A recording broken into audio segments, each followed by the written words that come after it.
និទានខ្មែរក្មេង5នាក់បាត់ខ្លួន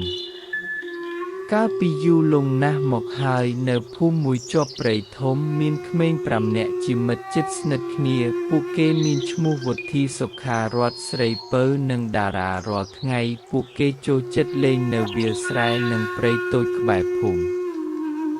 ថ្ងៃមួយក្មេងទាំង5បានឃើញផ្លូវចាស់មួយដែលមិនធ្លាប់មានអ្នកណាចូលទៅពួកគេចង់ដឹងថានៅចុងផ្លូវនោះមានអ្វី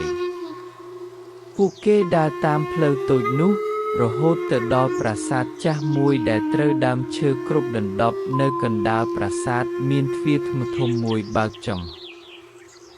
នៅពេលពួកគេចូលទៅមេឃក៏ងឹតហើយខ្យល់បក់ខ្លាំងផ្លូវដែលពួកគេទើបដើរចូលមើលទៅខុសពីមុនអ្នកភូមិមិនឃើញក្មេងទាំង5ត្រឡប់មកវិញនៅពេលល្ងាចក៏នាំគ្នាចេញស្វែងរក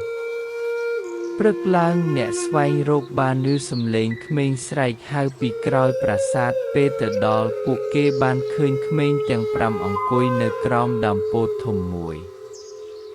ក្មេងនិយាយថាពួកគេបានវង្វេងផ្លូវក្នុងព្រៃហើយនៅជាមួយគ្នារហូតដល់ភ្លឺពួកគេមិនបានជួបខ្មោចឬអ្វីអាថ៌កំបាំងឡើយគ្រាន់តែព្រៃធំធ្វើឲ្យពួកគេរកផ្លូវត្រឡប់មិនឃើញក្រោយពេលត្រឡប់មកភូមិមេភូមិបានដាក់ស្លាកសញ្ញានៅមាត់ផ្លូវហើយប្រាប់កុមារទាំងអស់ថាកុំចូលព្រៃឬកន្លែងមិនស្គាល់ដោយគ្មានមនុស្សធំទៅជាមួយចាប់តាំងពីថ្ងៃនោះមកក្មេងបានរៀនថាការផ្សងព្រេងគួរតែធ្វើដោយមានការប្រុងប្រយ័ត្ននិងប្រាប់មនុស្សធំជាមុនគិតបណ្ឌិត